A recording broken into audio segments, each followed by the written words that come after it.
दिए। माँ मरियम तेरी पहाड़ी सोनी लगदी है। अज जगमग जगमग कर दी होर भी सज दिए। अज जगमग जगमग कर दी होर भी सज दिए। माँ मरियम तेरी पहाड़ी सोनी लगदी है। माँ मरियम तेरी पहाड़ी सोनी लगदी है।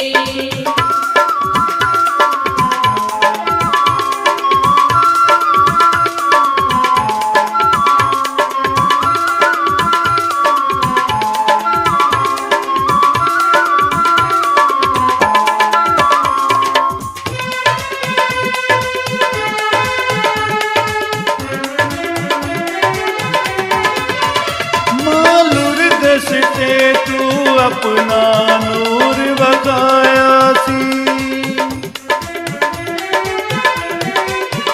मालूर दसते तू अपना नूर बकाया सी। खुद की ताप ने पाप जलदा साया सी। खुद की ताप ने पाप जलदा साया सी। तेरी कर्म कमा दे हसरत सब दिए। तेरी कर्म कमा दे हसरत सब दिए। माँ मरियम तेरी पहाड़ी सोनी लगदी है। माँ मरियम तेरी पहाड़ी सोनी लगदी है।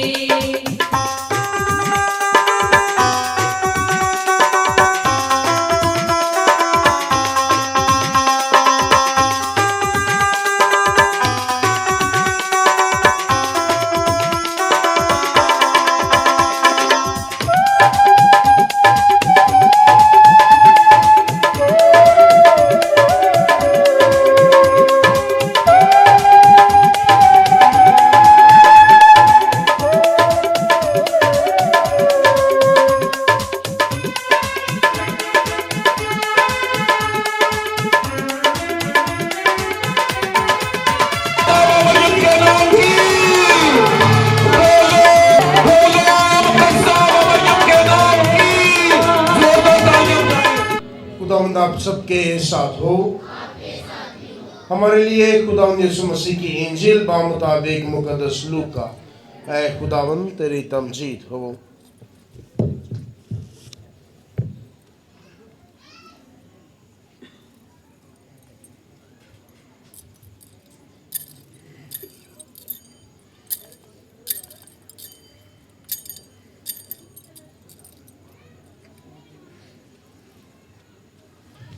उसके पहले बाब की 26वीं आयत से।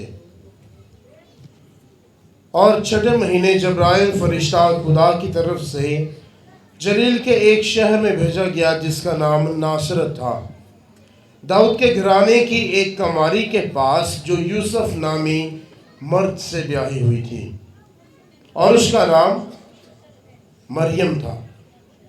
और फरिश्ते ने उसके पास अंदर आकर कहा, सलाम ए पुरफज़ल, खुदावंद तेरे साथ है, तू औरतों में मुबारक है।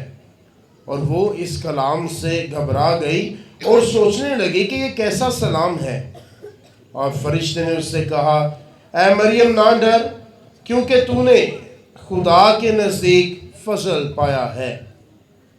और देख, तू हामला होगी और तेरे बेटा होगा, और तू उसका नाम यीशु रखेगी। वो बुजुर्ग होगा और हक ताला का बेटा कहलाएगा।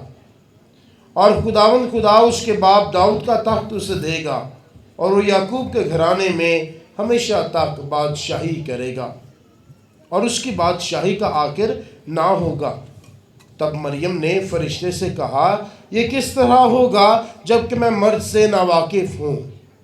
और फरिश्ते ने जवाब में उससे कहा, रूहुल कुदूस तुझ पर नाजिल होगा, और हक ताला की कुदरत तुझ पर साया डालेगी, और इस सबब से वो कुदूस मौलूद खुदा का बेटा कहलाएगा।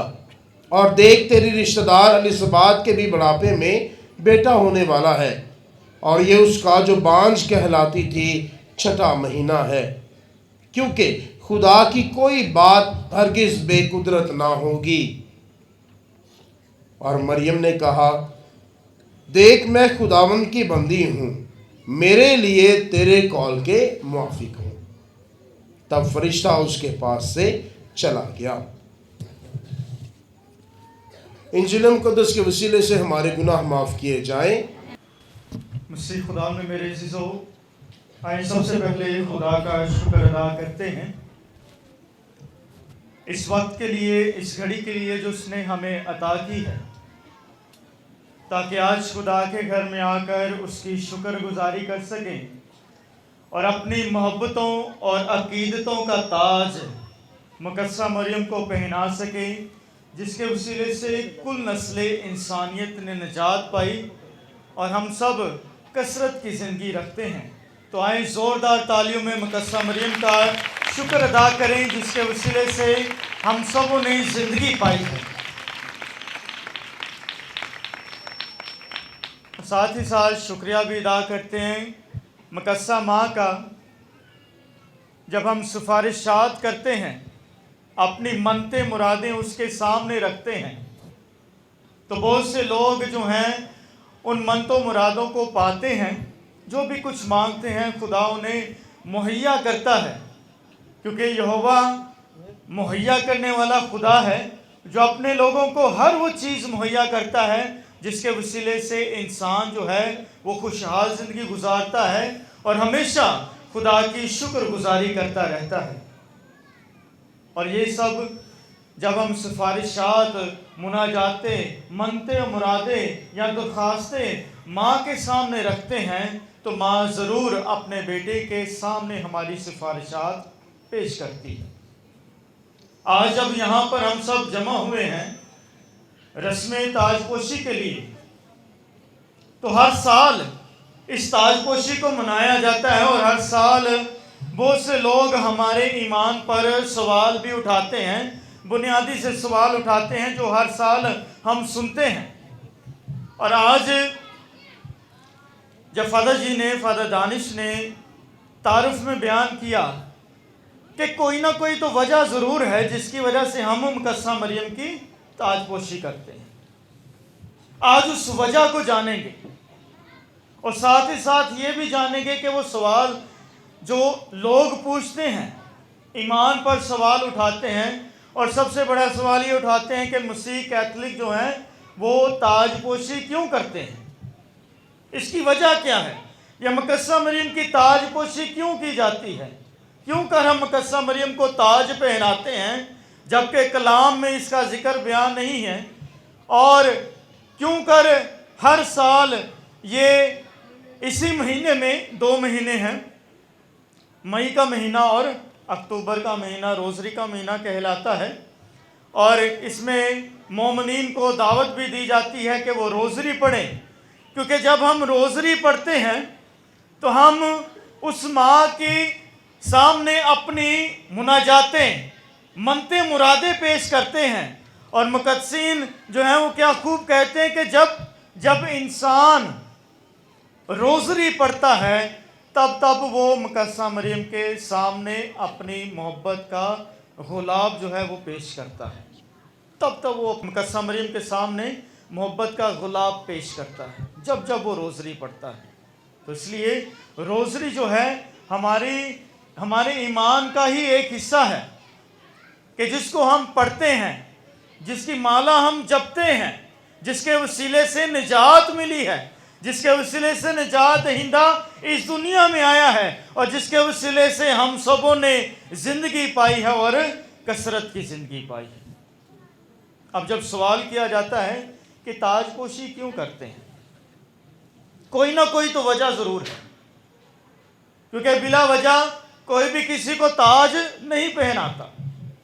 जब किसी को ताज पहनाया जाता है, या तो उसने बहुत बड़ा काम किया है, या कहीं जंग जीत के है, पुराने वक्तों में जंग जीत के आते थे जी, तो उनको खराज तहसीन पेश करने के लिए, मुबारकबाद पेश करने के लिए ताज पहनाए जाते थे। लेकिन मुकद्दसा मरियम की ताजपोशी हम क्यों करते हैं, क्यों मुकद्दसा मरियम को ताज पहनाते हैं, आज इस पर बात करेंगे, इसी सवाल पर बात करेंगे, और ये सब ने आज यहाँ पर सीख के जाना है। और इसलिए कलाम आज ध्यान से सुनना है, क्योंकि बहुत सारे सवाल करते हैं और जब हमसे सवाल किया जाता है कोई भी, तो इंसान 3 तरीके अपनाता है। या तो जवाब देता है, जो सवाल किया जाता है या तो जवाब देता है, या फिर सवाल का जवाब ना आंदा होए तो लड़न लग पैंदा है, तो या फिर तीजा बड़ा आसान तरीका है, कन लपेट के निकल जाता है।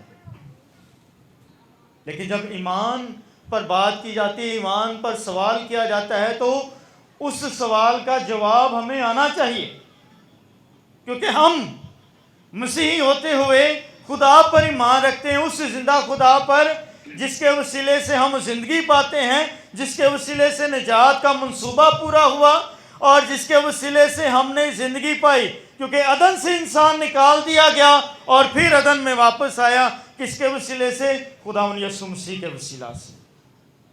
अब जब अदन की बात की जाती है तो याद रखें कि कलाम हमें सिखाता है, तकवीन की किताब में लिखा है कि खुदा ने कुल कायनात को बनाया, और जब कायनात को बना लिया, खुदा ने सब कुछ बना लिया, ज़मीन, आसमान, सितारे, चांद, चरिंद परिंद सब कुछ बना लिया, तो खुदा ने क्या कहा कि सब अच्छा है। क्या कहा था जी?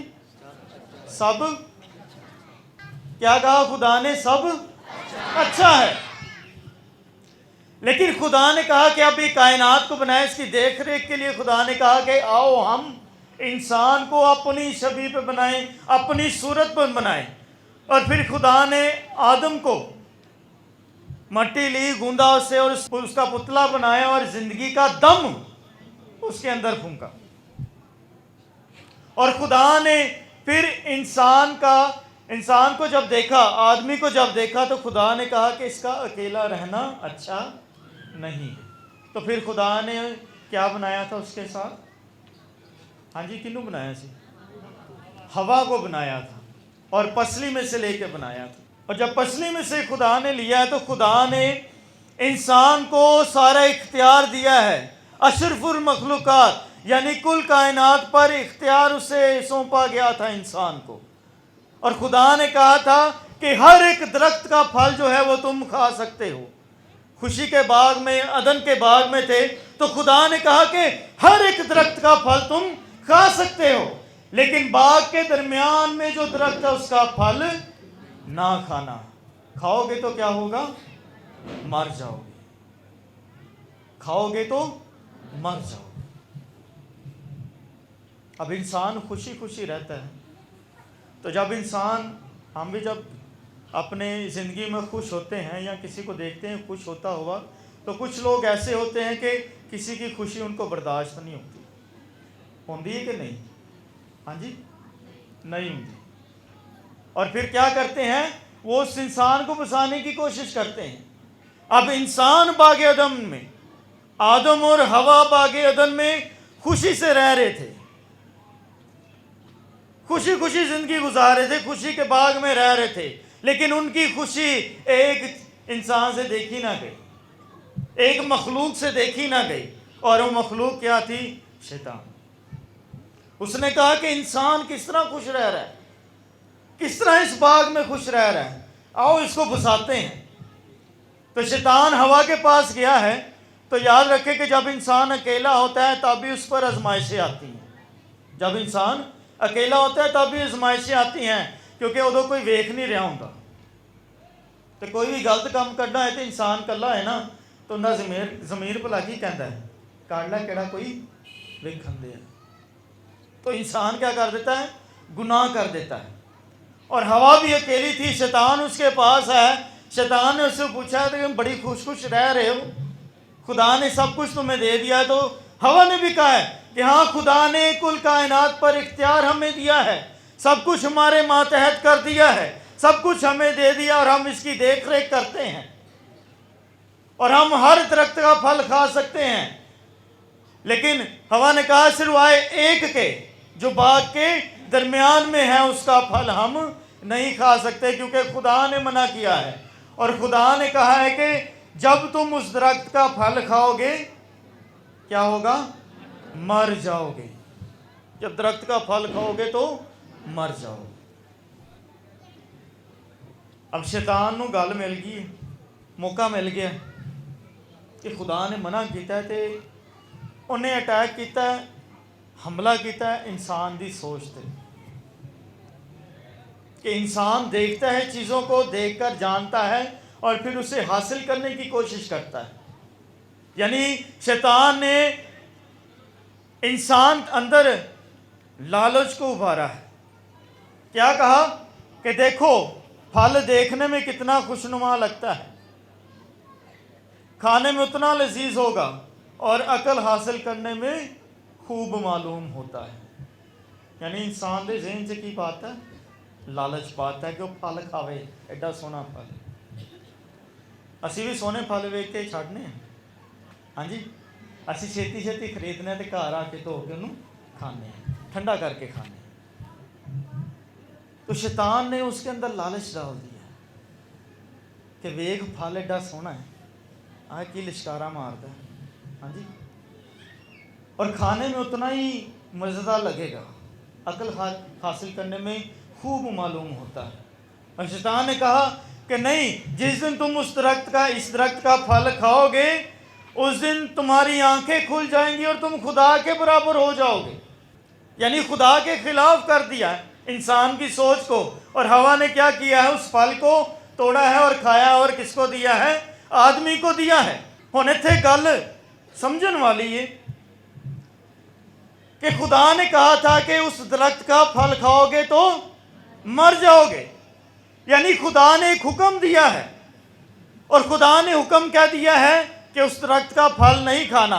इधर फल खाने की बात नहीं, इधर हुक्म अदूली की बात है, इधर खुदा का हुक्म ना मानने की बात है कि खुदा ने एक हुक्म दे दिया है। खुदा ने प्यार और मोहब्बत से इंसान को बनाया, कायनात को बनाया। खुदा ने मोहब्बत दिखाई है इंसान के साथ कि कुल कायनात का इख्तियार उसे दे दिया है, और खुदा सिर्फ यही चाहता था कि इंसान भी उसी तरह उससे मोहब्बत करे। लेकिन खुदा ने एक कानून बनाया था कि दरख्त का फल क्या है, नहीं खाना, लेकिन वो उसने क्या किया, हुक्म अदूली की, यानी खुदा के हुक्म को ना माना और गुनाह कर दिया। और गुनाह की मजदूरी क्या है, मौत है।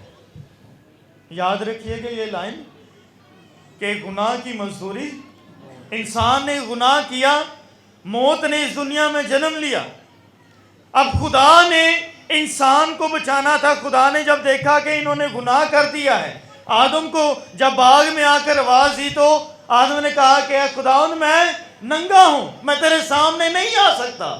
और फिर खुदा ने कहा कि मैंने जो तुम्हें हुक्म दिया था उस हुक्म को तुमने कबूल नहीं किया, वो हुक्म को माना नहीं, उस हुक्म को तोड़ दिया है और तुमने गुनाह किया है। अब जो गुनाह करता है, जो खता करता है, सजा तो उससे मिलती है।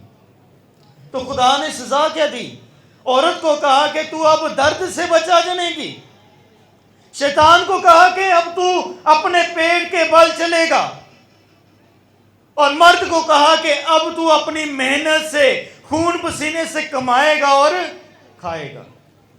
और यहां तक जमीन को भी खुदा ने कहा कि अब तू ऊंट कटारे उगाएगी, यानी झाड़ियां उगाएगी। सबको सजा दे दी। लेकिन याद रखें कि खुदा जो है रहम करने वाला खुदा है, मुआफ़ करने वाला खुदा है। वो किसी की हलाकत नहीं चाहता, वो सबको बचाना चाहता है। तो इसलिए खुदा ने क्या किया, एक मंसूबा बनाया कि इंसान को बचाना है।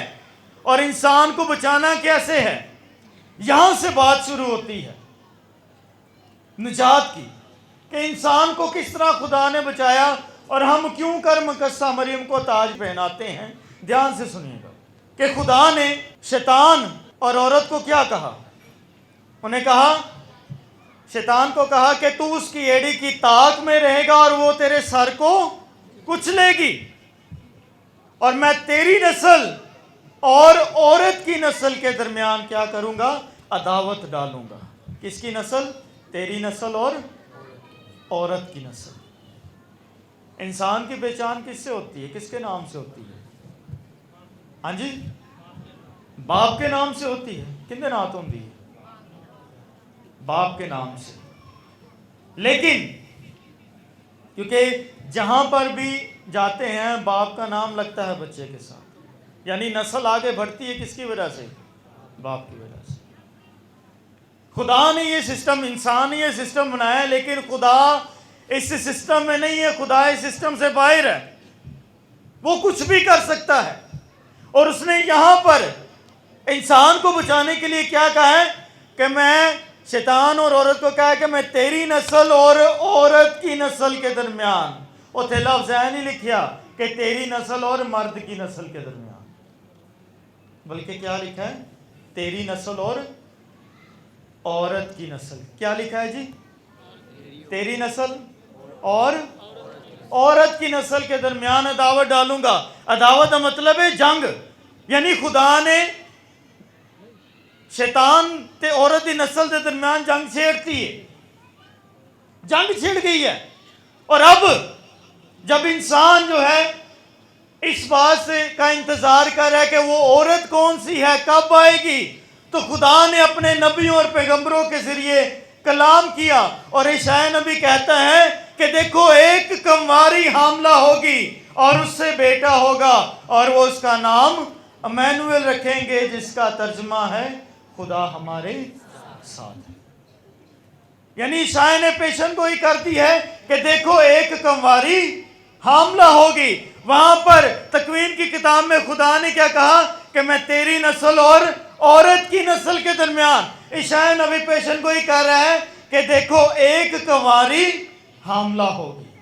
और आज की अंजील मुकद्दस जो हमारे सामने पढ़ी गई है उसमें बयान किया गया है कि जब्राइल फरिश्ता नासरत में जाता है और एक कंवारी के पास जाता है। लफ्ज लिखा है कि वो एक कंवारी के पास जाता है जो यूसुफ नामी एक मर्द से ब्याही हुई है, एक कंवारी के पास जाता है। उस वक्त इस बात को समझने की ज़रूरत है कि वहाँ लिखा है कि यूसुफ नामी एक मर्द से ब्याही हुई थी। याद रखें उस वक्त ऐसा होता था कि जब कोई निकाह करता था तो जो लड़का था वो 1 साल तक लड़की को अपने घर नहीं लेके जाता था, बल्कि लड़की जो थी 1 साल अपने माँ बाप के घर रहती थी, 1 साल अपने माँ बाप के घर रहती। और इसलिए कलाम में लिखा है कि यूसुफ नामी एक मर्द से ब्याही हुई थी, यानी अभी साल पूरा नहीं था हुआ तो मुकस्सा मरियम कहाँ थी? अपने माँ बाप के घर में थी। और जब्राइल फरिश्ता उसके पास, मुकस्सा मरियम के पास आकर कहता है और उसे पैगाम क्या करता है? सलाम क्या पेश करता है कि सलाम ए मरियम पुरफजल, खुदावंद तेरे साथ है, तू औरतों में और मुबारक है तेरे पेट का।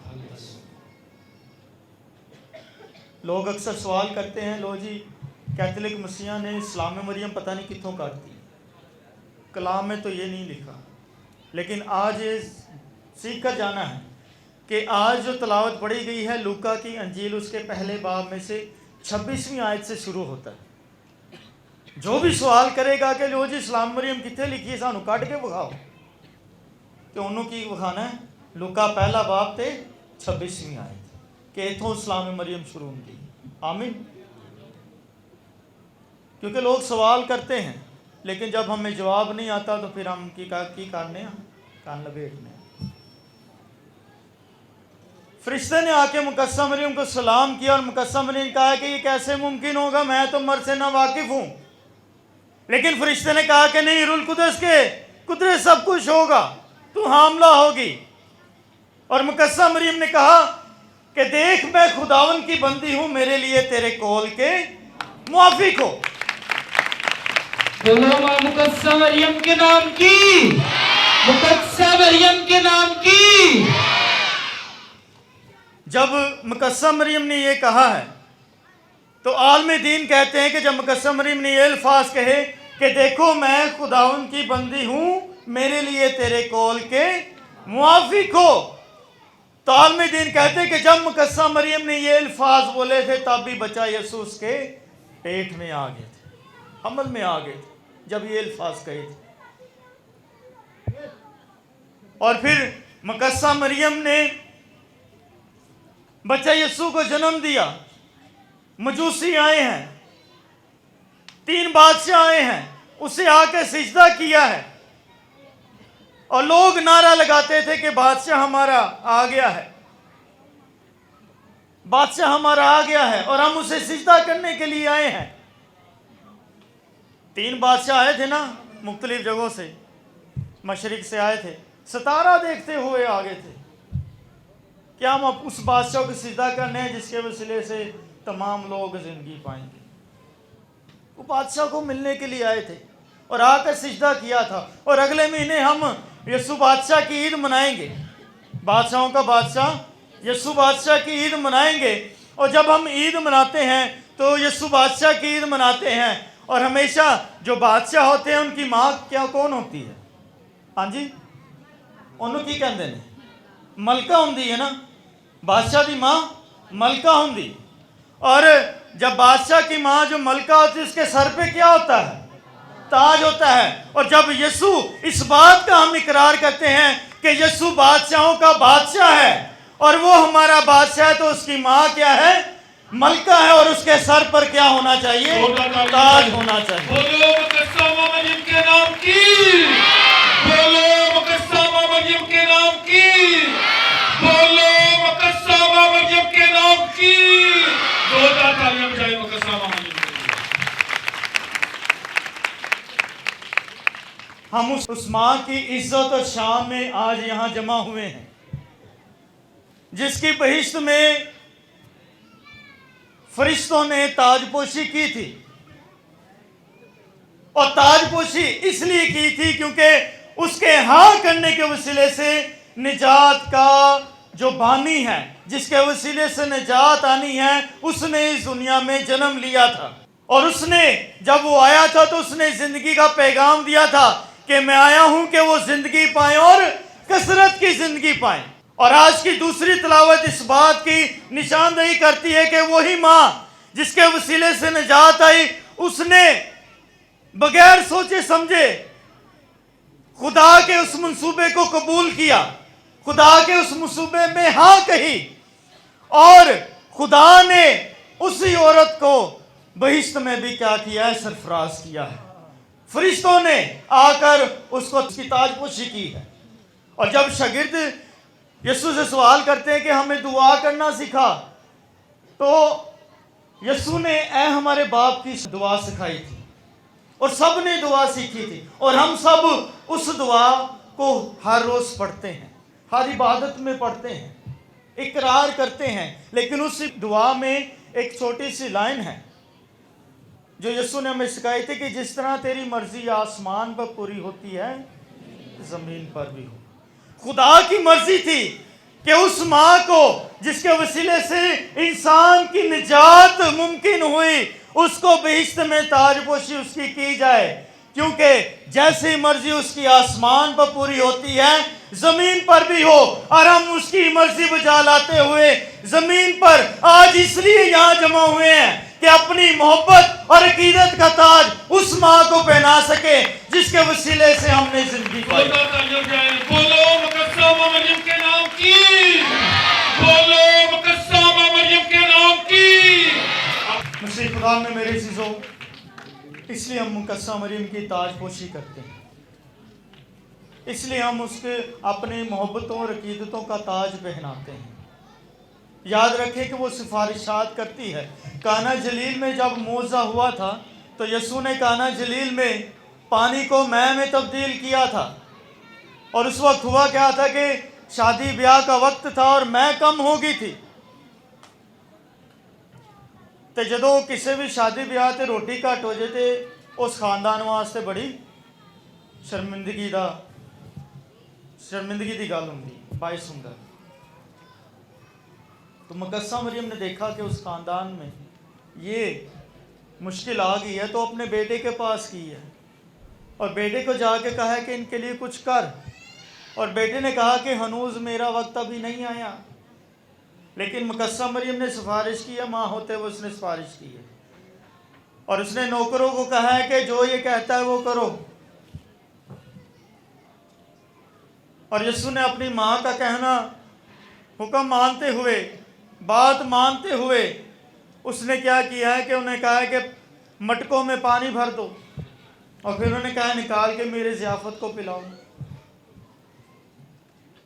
यानी जो पहला मौजज़ा किया है यीशु ने, वो किसके कहने पर किया है? अपनी माँ के कहने पर। और जब हम अपनी सिफारिशात, अपनी मनते मुरादें उसके सामने रखते हैं तो याद रखें कि वो माँ हमेशा हमारी सिफारिशों को अपने बेटे के हुजूर पहुंचाती है। आज भी उसके नाम से बहुत से मौजज़ात हो रहे हैं।